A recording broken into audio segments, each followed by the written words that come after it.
Hello everyone, and welcome to my YNR Official 24 channel. Daniel stood frozen in Victor Newman's office, his heart pounding louder than the city traffic below, completely unprepared for the words that were about to shatter his understanding of his own life, because Victor Newman, a man known for secrets, power, and devastating truths, did not believe in soft landings when it came to reality, and when he finally spoke, his voice was low, deliberate, and mercilessly calm, as if he were discussing a business merger rather than the most explosive revelation Daniel would ever hear, telling him bluntly that Phyllis Summers was not his biological mother, that everything Daniel believed about his origins had been carefully constructed on a lie that had lasted decades, and the shock hit him like a physical blow, draining the color from his face as his mind rejected the statement outright, his first instinct being anger, disbelief, and a desperate need to defend the woman who had raised him,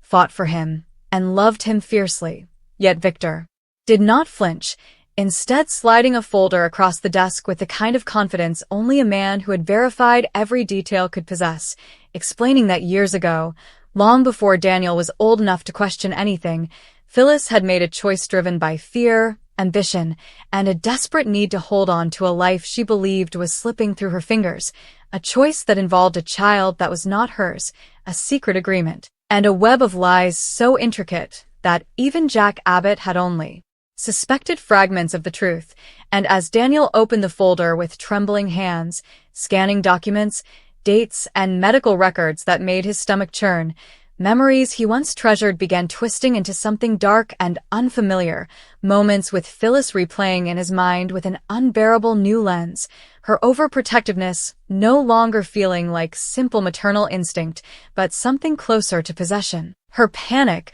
whenever questions about his past arose suddenly making horrifying sense, and when Daniel finally looked up, his voice cracked as he demanded to know who his real mother was, Victor's eyes narrowing as he admitted that the woman was someone Phyllis had ensured would never come forward, someone whose life had been altered forever by that theft, because Victor did not sugarcoat it. This was not a misunderstanding, not an adoption gone wrong, but a calculated decision that rewrote multiple lives. And the revelation detonated inside Daniel, grief colliding with rage as he struggled to reconcile the loving mother he knew with the woman Victor was describing, the liar, the manipulator, the architect of his stolen identity, and as if the universe itself wanted to deepen the wound, flashes of the past flooded him. Phyllis watching him sleep as a child with tears in her eyes, her fierce loyalty toward him, her explosive reactions whenever she felt threatened, suddenly reframed not just as love,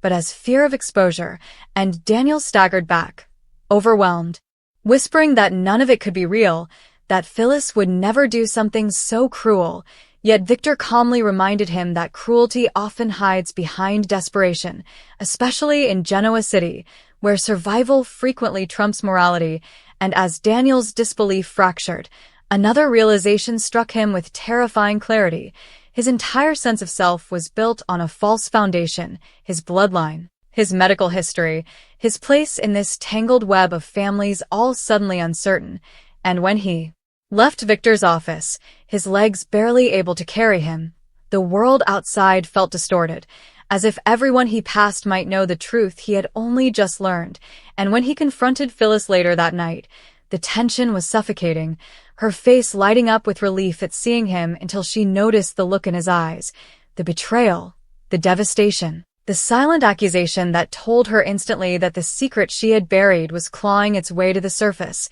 and when Daniel asked her, point-blank, if she was his real mother, the room seemed to hold its breath, Phyllis opening her mouth only to close it again, tears welling as she realized that Victor Newman had finally destroyed the fragile illusion she had protected for so long, and when she finally whispered the truth, admitting that she had raised him, loved him, and would die for him but had not given birth to him, Daniel's heart shattered completely, because the pain was no longer just about biology, it was about choice. About the years she had looked him in the eyes and chosen to lie, about the trust that had been broken beyond easy repair, and as Phyllis sobbed, insisting that she did it because she loved him, because she couldn't bear to lose him, because she believed she was saving them both, Daniel exploded, his anger raw and uncontrollable, accusing her of stealing his life, of robbing him of the chance to know the woman who gave birth to him, of manipulating his love to keep her own world intact. And the confrontation spiraled, decades of suppressed fear and guilt colliding with decades of unknowing devotion, until Daniel finally walked away, leaving Phyllis collapsed in tears, realizing that the son she had fought so hard to keep might be the very person she had lost forever. And as the shockwaves of Victor's revelation rippled through Genoa City, alliances began to shift. Jack Abbott was forced to confront his own suspicions and failures. Summer sensed something deeply wrong with her brother, and feared what this truth might do to their family, while Victor watched it all from a distance, unrepentant, believing that truth, no matter how destructive, was a weapon best used decisively. And Daniel, alone with his thoughts, began questioning everything, from the love he received to the identity he claimed, torn between the undeniable bond he felt with Phyllis and the unbearable weight of her deception. Knowing that nothing in his life would ever be the same again, because once the truth is spoken, it cannot be undone, and in classic The Young and the Restless fashion, this revelation promised not just heartbreak, but a cascade of consequences that would haunt every relationship it touched, proving once again that in Genoa City, secrets do not stay buried. They explode, leaving no one untouched. The fallout did not end with Daniel walking away from Phyllis that night. In fact, that was only the beginning of a psychological and emotional unraveling that would ripple through Genoa City with devastating force, because once a truth of that magnitude is unleashed, it does not simply settle, it metastasizes, infecting every relationship, every memory, every assumption that once felt solid. And Daniel soon found himself unable to sleep, unable to eat, replaying every moment of his childhood. Like a broken reel, searching desperately for clues he might have missed, wondering if there had ever been a single moment when Phyllis had looked at him without calculating how close he was to discovering the truth. And the more he thought about it, the more the love she had shown him began to feel painfully complicated, not false exactly, but tangled in fear, guilt, and control. And that realization hurt more than Victor's brutal delivery ever could, because Victor was a known enemy, a man who weaponized truth for power, while Phyllis was the woman Daniel had trusted with his life. And as dawn broke over Genoa City, Daniel made a decision that terrified him almost as much as the revelation itself. He needed to know who his biological mother was, not tomorrow, not someday, but now, because until he faced that missing piece of himself, he would never be able to understand who he really was. And when he returned to Victor's office demanding answers, Victor was ready, revealing that the woman's name had been buried under layers of legal maneuvering and financial coercion, that Phyllis had ensured silence through methods Victor himself almost admired. And when Daniel learned that his real mother had been young, vulnerable, and pressured into giving him up under circumstances that bordered on coercion, his anger shifted, no longer focused solely on Phyllis, but expanding into something darker and more consuming, a rage at a system, at power, at people who believed they could rewrite lives without consequence. And as Victor explained that the woman had left Genoa City years ago, believing her child lost forever, Daniel felt an ache so deep it nearly brought him to his knees, realizing that somewhere out there was a woman who might still be grieving him, unaware that he stood just one cruel secret away. And when Victor offered to help him find her, on his own terms, of course, Daniel hesitated, suddenly aware that accepting Victor's help meant entering another dangerous bargain. Yet desperation outweighed caution, because identity is not a luxury, it is a need. And while Daniel spiraled inward, Phyllis spiraled outward, her world collapsing rapidly as whispers began circulating, as Jack confronted her with a mixture of fury and heartbreak, demanding to know how long she planned to lie to everyone, how many lives she intended to manipulate to protect herself. And Phyllis, stripped of her usual bravado, could only repeat that she had done it out of love, that she had been terrified of losing Daniel, of becoming irrelevant, of being alone. And Jack's response cut deeper than any shout ever could when he told her that love built on theft and lies was not love at all, it was possession. And meanwhile Summer sensed the fracture widening, her loyalty to her mother clashing violently with her concern for her brother, and when Daniel finally told her the truth, watching her face crumble as she realized that her family had been constructed on a secrets so grotesque it felt surreal, she struggled to reconcile the mother she adored with the woman capable of such deception, and Summer's pain became another weight Daniel carried, guilt mixing with grief as he wondered how many people would be hurt simply because he needed answers. Yet the truth marched forward relentlessly, and when word reached other corners of Genoa City, reactions varied from shock to grim satisfaction, with some seeing Phyllis's downfall as long overdue, others recognizing the dangerous precedent such a revelation set, because if one mother could steal a child and rewrite history, who else might be hiding skeletons buried just as deep? And through it all, Victor remained eerily calm, observing the chaos like a chessboard in motion, convinced that he had done Daniel a favor. That truth, no matter how ugly, was always preferable to ignorance, even if it destroyed people along the way. And when Daniel finally tracked down his biological mother's whereabouts, the anticipation became almost unbearable, every step toward that meeting loaded with fear, hope, and an unspoken question. What if she didn't want to see him? What if the pain was too great? What if discovering her only deepened the wound rather than healing it? And when the day finally came, when he stood outside a modest home far from the polished world of Genoa City, his hand hovering over the doorbell, Daniel felt more vulnerable than he ever had in his life, realizing that this moment could redefine everything. And when the door opened to reveal a woman whose eyes mirrored his own in a way that stole his breath, time seemed to fracture, decades collapsing into a single, fragile second, and her reaction, shock giving way to tears, disbelief giving way to trembling hope, confirmed what his heart already knew, that despite the years stolen from them, the connection was undeniable. And as they talked, as she shared her story of loss, of being told she could never see him again, of building a life around an absence that never stopped hurting, Daniel felt a strange mixture of relief and sorrow, gaining a piece of himself while mourning everything that could never be recovered. And back in Genoa City, Phyllis waited in torment, knowing that every second Daniel spent away from her was a second she might never get back, haunted by memories of the choices she made and the justifications she clung to. And when Daniel eventually returned to confront her once more, the dynamic between them had irrevocably shifted, the power no longer in Phyllis's hands. And when he told her he had met his biological mother, her face reflected a pain so raw it almost softened his anger. Almost, but not enough to erase the betrayal. And as he explained that he needed space, that he needed time to redefine what their relationship could be, if anything at all, Phyllis realized that the control she had fought so desperately to maintain was gone forever, replaced by uncertainty and consequence. And as weeks passed, Genoa City adjusted to the new reality. Alliances recalibrating, trust questioned, and families reevaluating the stories they told themselves, because Daniel's revelation had done more than expose Phyllis. It had forced everyone to confront the uncomfortable truth that love without honesty is fragile, that secrets rot from the inside out, and that even the strongest bonds can fracture when built on lies. And as Daniel stood at the crossroads of his past and future, torn between the woman who raised him and the woman who gave him life, he understood that there were no clean resolutions, no simple villains or heroes,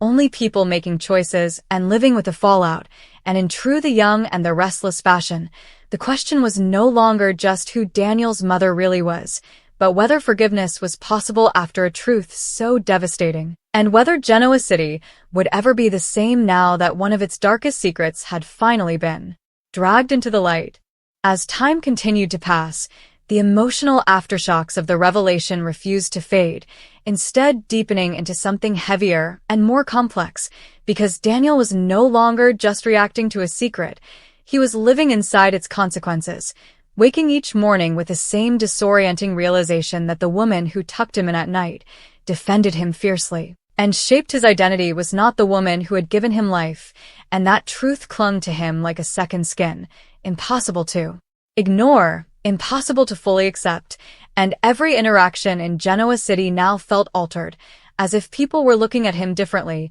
wondering which version of Daniel stood before them, the son Phyllis claimed or the child stolen from another woman's arms, and while some offered sympathy, others offered judgment wrapped in curiosity, a dangerous combination that only fueled Daniel's isolation. Because pity felt almost as unbearable as blame, and in quiet moments, when he was alone with his thoughts, he found himself mourning not just the loss of a truth, but the loss of innocence, the simple certainty that once defined family. And meanwhile Phyllis, stripped of the narrative she had controlled for so long, began unraveling in public and private ways, her once unshakable confidence fractured by shame and regret. Yet even as she accepted responsibility, she struggled against the instinct to defend herself, to explain that her fear of abandonment had been louder than her conscience, that in her mind she had convinced herself that raising Daniel with love justified everything else, and when she tried to articulate this to others,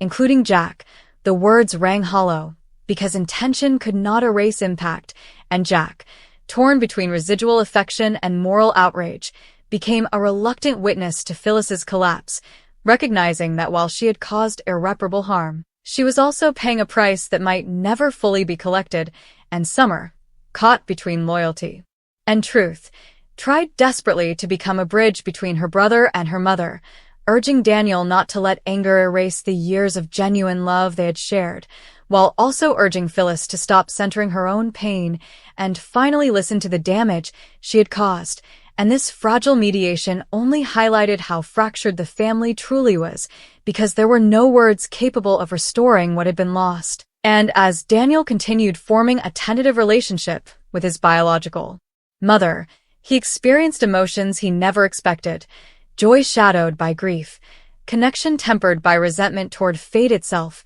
because every shared story revealed moments they had missed, birthdays never celebrated together, milestones observed from afar or not at all. And while she never spoke ill of Phyllis, the quiet sadness in her eyes spoke volumes, reminding Daniel that the harm extended far beyond one broken relationship. And as Victor observed these developments from a calculated distance, he felt no remorse, only validation, believing that the truth had done what it always did: exposed weakness, revealed character, and reshaped power. And when confronted about his role in detonating the secret, Victor dismissed accusations of cruelty, insisting that Phyllis had created the bomb and he had merely removed the timer, a justification that rang cold but consistent with the man he had always been. And yet even Victor could not fully control the emotional wildfire he had ignited, because Daniel's pain did not translate into loyalty, nor did it align neatly with Victor's long-term schemes,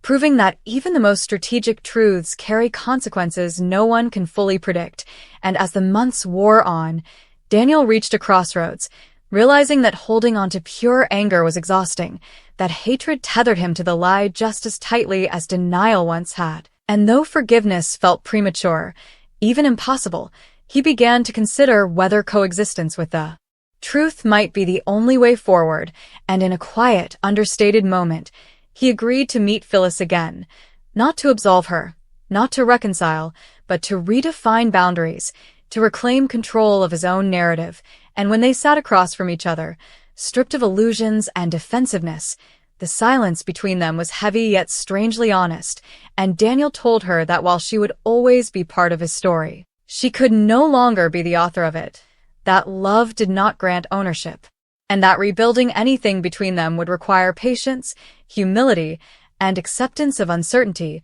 words that struck Phyllis harder than any accusation, because for the first time she understood that loving him meant letting go. And as Genoa City moved forward, altered but not healed, the scandal became less of a headline and more of a cautionary tale whispered in corridors and living rooms alike. A reminder that secrets may protect in the short term but devastate in the long run. And Daniel, standing at the center of it all, finally began to see himself not as a victim of deception but as someone capable of choosing what came next, carrying both mothers within him in different ways, defined not solely by blood or lies, but by the strength it took to face the truth and survive it. And in true the young and the restless fashion, while the chapter may have closed on the revelation itself, the emotional legacy of that secret promise to shape every future decision, proving once again that in Genoa City, the past never truly stays in the past. It waits patiently for the moment it can change everything.